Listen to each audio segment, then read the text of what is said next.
యేసుక్రీస్తు ప్రభు వారి నామం పేరిట అందరికీ శుభాభివందనాలండి.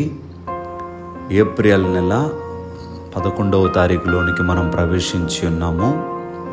మొదటిగా దేవుని వాక్యమును చదువుకుందాం.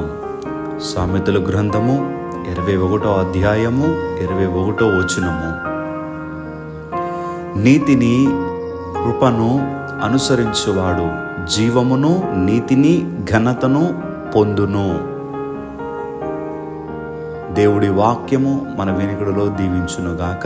దయచేసి ప్రార్థన చేసుకుందాం. మమ్మలను అత్యంత మిక్కిలిగా ప్రేమిస్తున్న మా ప్రియపరులకు తండ్రి, మీ పరిశుద్ధమైన నామమును బట్టి వందనములయ్యా. గడిచిన కాలమంతా మీ రెక్కల చాటున మమ్మల్ని భద్రపరిచి మా ప్రతి అవసరమును తీర్చి మాకేం కావాలో అవన్నీ కూడా దయచేసి మరొక రోజును తండ్రి మాకు దయచేశారు.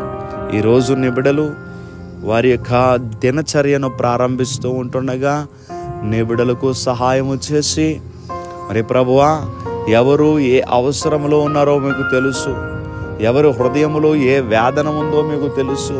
వారి కుటుంబాలను బట్టి వారి అవసరాలను బట్టి దుఃఖిస్తున్న వారి యొక్క దుఃఖమును ప్రభువా సంతోషముగా నాట్యముగా మార్చే దేవుడవు నీవు గనుక వారు కన్నీరును తండ్రి తుడిచి మీ దైవ కార్యము వారి పక్షంగా జరిగించమని ప్రార్థన చేస్తూ ఉన్నాను.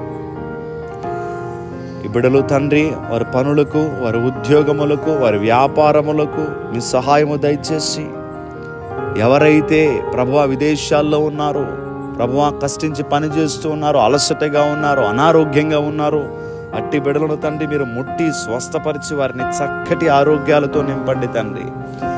మాకు తండ్రి ఆరోగ్యము దయచేయు దేవుడవు నీవే.